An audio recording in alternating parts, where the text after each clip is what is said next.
जय श्री कृष्णा। राधे राधे। आप सभी को श्रावण मास की पूर्णिमा की बहुत बहुत शुभकामनाएं। श्रावण मास की पूर्णिमा का व्रत हिंदू धर्म के विभिन्न पुराणों और धार्मिक ग्रंथों में उल्लेखित है। यह दिन विशेष रूप से भगवान शिव और गंगा नदी के पूजन के लिए प्रसिद्ध है। इस दिन को लेकर कई पौराणिक कथाएं प्रचलित है, जिसमें प्रमुख पुण्यदायिनी कथा इस प्रकार से है। एक बार की बात है कि यशोदा जी ने श्री कृष्ण जी से कहा कि कृष्ण, तुम सारे संसार के उत्पन्नकर्ता, पोषण तथा उनके संहार करता हो। आज कोई ऐसा व्रत मुझसे कहो जिसके करने से मृत्यु लोक में स्त्रियों को विधवा होने का भय न रहे तथा यह व्रत सभी मनुष्यों को मनोकामना पूर्ण करने वाला हो। भगवान श्री कृष्ण कहने लगे कि हे माता, तुमने अति सुंदर प्रश्न किया है। मैं तुमसे ऐसे ही व्रत को सविस्तार कहता हूँ। सौभाग्य की प्राप्ति के लिए स्त्रियों को द्वात्रिशत अर्थात 32 पूर्णिमासी का व्रत करना चाहिए। इस व्रत को करने से स्त्रियों को सौभाग्य संपत्ति मिलती है। यह अचल सौभाग्य देने वाला और भगवान शंकर के प्रति मनुष्य मात्र की भक्ति को बढ़ाने वाला है। यशोदा जी कहने लगी कि कृष्ण, सर्वप्रथम इस व्रत को मृत्यु लोक में किसने किया था, इसके विषय में विस्तार पूर्वक मुझसे कहो। भगवान श्री कृष्ण कहने लगे कि इस भूमंडल पर एक अत्यंत प्रसिद्ध राजा, चंद्रहास से पालित अनेक प्रकार के रत्नों से परिपूर्ण कार्तिका नाम की एक नगरी थी। वहाँ पर धनेश्वर नाम का एक ब्राह्मण रहता था और उसकी स्त्री अति सुशील रूपवती थी। दोनों ही उस नगरी में बड़े प्रेम से रहते थे। घर में धन धान्य आदि की कोई कमी नहीं थी। उनको एक बड़ा दुख था, उनके कोई संतान नहीं थी, जिस वजह से वह बहुत दुखी रहते थे। एक दिन एक बड़ा तपस्वी योगी उस नगरी में आया और वह योगी बाकी सभी घरों से भिक्षा मांगकर भोजन किया करता था, लेकिन उस ब्राह्मण के घर से भिक्षा नहीं मांगता था। एक दिन योगी गंगा के किनारे भिक्षा मांगकर प्रेम पूर्वक खा रहा था। धनेश्वर ने योगी को यह सब करते देख लिया। सब कार्य किसी प्रकार से देख लिया तो वह अपनी भिक्षा अनादर से दुखी होकर धनेश्वर योगी से बोले कि और सभी घरों से भिक्षा लेते हैं, परंतु मेरे घर से भिक्षा कभी नहीं लेते, इसका क्या कारण है। योगी कहने लगा कि आपके धर्म हमें इस बात की आज्ञा नहीं देता है, क्योंकि अभी आप गृहस्थ जीवन में एक सुख से वंचित हैं। आपके घर संतान होने पर मैं आपके घर में भी भिक्षा स्वीकार कर लूँगा। उन्होंने कहा कि जिसे संतान नहीं है उसके घर से भिक्षा लेने से मेरे भी पतित हो जाने का भय है। धनेश्वर यह सब बात सुनकर बहुत दुखी हुआ और हाथ जोड़कर योगी के पैरों पर गिर पड़ा। वह दुखी मन से कहने लगा कि आप मुझे संतान प्राप्ति के उपाय बताएं। आप सर्वज्ञ हैं, मुझ पर अवश्य ही कृपा कीजिए। धन की मेरे घर में कोई कमी नहीं है, लेकिन मैं संतान न होने के कारण अत्यंत दुखी हूँ। आप मेरे इस दुख का हरण कीजिए। यह सुनकर योगी कहने लगे कि तुम चंडी की आराधना करो। घर पहुंचकर उन्होंने यह सारी बात अपनी पत्नी को बताई और खुद वन में चला गया। वन में पहुंचकर उसने चंडी की आराधना और उपवास किया। चंडी ने 16 दिन तक सपने में दर्शन दिए और कहा कि हे धनेश्वर, जा, तेरे पुत्र होगा, लेकिन उसकी आयु सिर्फ 16 वर्ष की होगी। 16 वर्ष की आयु में ही उसकी मृत्यु हो जाएगी। अगर तुम दोनों स्त्री पुरुष 32 पूर्णिमाओं का व्रत करोगे तो यह दीर्घायु हो जाएगा। जितनी तुम्हारा सामर्थ्य हो उतने आटे के दिए जलाकर शिव जी का पूजन करना, लेकिन पूर्णमासी 32 की ही होनी चाहिए। सुबह होते ही तुम्हें इस स्थान के पास पर एक आम का पेड़ दिखाई देगा। उस पर चढ़कर एक फल तोड़कर अपने घर चले जाना। अपनी स्त्री को इस बारे में बताना। सुबह स्नान होने के बाद वह स्वच्छ होकर शंकर भगवान का ध्यान करके उस फल को खा ले, तब शंकर भगवान की कृपा से उसको गर्भ हो जाएगा। जब ब्राह्मण सुबह उठा तो उसे उस स्थान पर एक आम का पेड़ दिखाई दिया और उससे फल तोड़ने को चढ़ा, लेकिन पेड़ पर नहीं चढ़ पा रहा था। तो यह देखकर उसे बड़ी चिंता हुई। उसने भगवान गणेश की उपासना की और कहा कि हे दयानिधि, अपने भक्तों के विघ्नों का नाश करके उनके मंगल कार्य को करने वाले, दुष्ट का नाश करने वाले, रिद्धि सिद्धि देने वाले, आप मुझे इतना बल दें कि मैं अपनी मनोकामना पूरी कर सकूं। इसके बाद वह पेड़ से फल तोड़कर अपनी पत्नी के पास पहुंचा। उसकी पत्नी ने अपने पति के कहे अनुसार इस फल को खा लिया और वह गर्भवती हो गई। देवी की कृपा से उसे बहुत सुंदर पुत्र पैदा हुआ। उसका नाम उन्होंने देवीदास रखा। माता पिता के हर्ष और शोक के साथ वह बालक बढ़ने लगा। भगवान कृष्ण की कृपा से बालक बहुत ही सुंदर था। सुशील, पढ़ाई लिखाई में भी बहुत ही निपुण था और दुर्गा जी के कथनानुसार उसकी माता से 32 पूर्णिमासी का व्रत रखा। जैसे ही 16वां वर्ष लगा तो दोनों पति पत्नी बहुत दुखी हुए, कहीं उसके पुत्र की मृत्यु न हो जाए। उन्होंने सोचा कि अगर उसके सामने यह सब कुछ हुआ तो वह कैसे देख पाएंगे।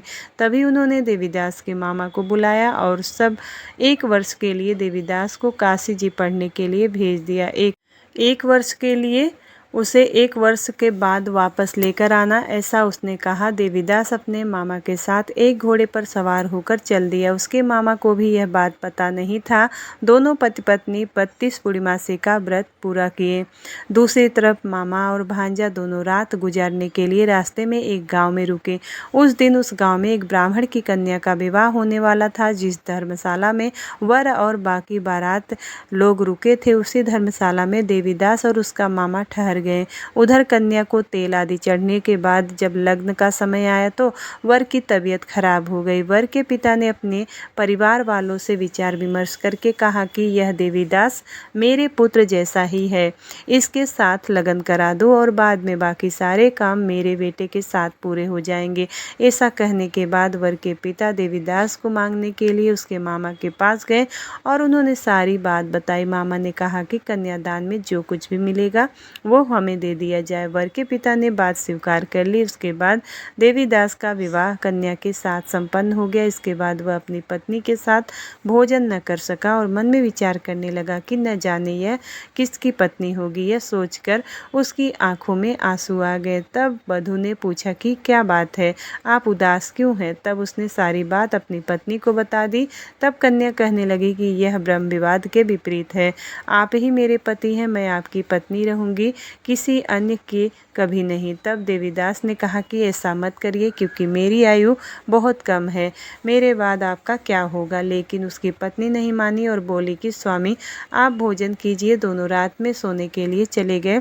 सुबह देवीदास ने पत्नी को 4 नगों से जड़ी हुई एक अंगूठी दी और एक रुमाल दिया और बोला कि हे प्रिय, इसे लो और संकेत समझकर स्थिर चित हो जाओ। मेरे मरण और जीवन जानने के लिए एक पुष्प वाटिका बना लो, उसमें सुगंधि वाली एक नवमल्लिका लगा लो, उसमें प्रतिदिन जल से सींचे करो और आनंद के साथ खेलो कूदो। जिस समय और जिस दिन मेरा प्राणांत होगा उस दिन यह फूल सूख जाएंगे। जब यह फिर से हरे हो जाए तो जान लेना कि मैं जीवित हूँ। यह समझाकर वहां से वो चला गया। इसके बाद जब वर के बाकी बारात मंडप में आए तो कन्या ने उसे देखकर कहा कि ये मेरा पति नहीं है, मेरा पति वह है जिसके साथ रात में वाद विवाद हुआ था। इसके बाद मेरा विवाह नहीं हुआ है इसके साथ। अगर यह वही है तो यह बताए कि मैंने इसके क्या दिया था और साथ में कन्यादान के समय जो आभूषण मिले थे उन्हें दिखाएं। कन्या की यह सब बातें सुनकर वह कहने लगा कि मैं यह सब नहीं जानता। इसके बाद सारी बारात अपमानित होकर लौट गई। भगवान कृष्ण बोले कि हे माता, इस प्रकार देवीदास काशी चला गया। कुछ समय बीत जाने के बाद एक सर्प उसको डसने के लिए वहां पर आया, लेकिन उसको काट नहीं पाया क्योंकि उसकी माता ने पहले ही 32 पूर्णिमा का व्रत कर लिया था। इसके बाद खुद काल वहां पहुंचा भगवान की कृपा से। तभी वहां माता पार्वती और भगवान गणेश आ गए। देवीदास को मूर्छित दशा में देखकर माता पार्वती ने शिव जी से प्रार्थना की, महाराज इस बालक की माता ने पहले ही 32 पूर्णिमा के व्रत कर लिए हैं, आप इसको प्राण दें। भगवान शिव ने माता पार्वती के कहने पर उसे प्राण दान दे दिया। अब उसकी पत्नी उसके काल की प्रतीक्षा कर रही थी। उसकी पत्नी ने जाकर देखा तो पुष्प और पत्र दोनों ही नहीं थे और बहुत आश्चर्य हुआ। और जब उसने देखा कि पुष्प वाटिका फिर से हरी भरी हो गई तो वह समझ गई कि उसका पति जिंदा हो गया है। इसके बाद वह बहुत ही प्रसन्न होकर अपने पिता से कहने लगी कि मेरे पति जीवित हैं, उनको ढूंढिए। जब 16वां वर्ष व्यतीत हो गया तो देवीदास अपने मामा के साथ काशी जी से चल दिया। इधर इसकी पत्नी के परिवार वाले उन्हें ढूंढने के लिए जा ही रहे थे कि उन्होंने देवीदास को और उसके मामा को उधर से आते हुए देखा तो उसको उनके ससुर ने प्रसन्न हुए और उसको अपने घर ले आए। सारा बगर इकट्ठा हो गया और कन्या ने भी उसे पहचान लिया। देवीदास उसके साथ अपनी पत्नी और मामा को लेकर वहां से चल दिया। देवीदास के ससुर ने उसे बहुत धन दहेज दिया था। वह जब अपने घर की तरफ चल रहा था तो माता पिता को उसने लोगों ने खबर कर दी, अब तुम्हारा पुत्र देवीदास अपनी पत्नी और मामा के साथ आ रहा है। ऐसा समाचार सुनकर पहले तो उन्हें विश्वास नहीं हुआ, लेकिन जब देवीदास आया और उसने अपने माता पिता के पैर छुए तो देवीदास के माता पिता ने उनका माथा चूमा और दोनों को अपने सीने से लगा लिया। दोनों के आने की खुशी में धनेश्वर ने बहुत दान दक्षिणा ब्राह्मणों को दी। श्री कृष्ण भगवान जी कहने लगे कि इस तरह धनेश्वर को 32 पूर्णिमाओं को व्रत के प्रभाव से संतान प्राप्त हुई। जो स्त्रियां इस व्रत को करती हैं वह जन्म जन्मांतरों तक वैधव्य का दुख नहीं भोगती हैं और सदैव सौभाग्यवती रहती हैं। यह मेरा वचन है।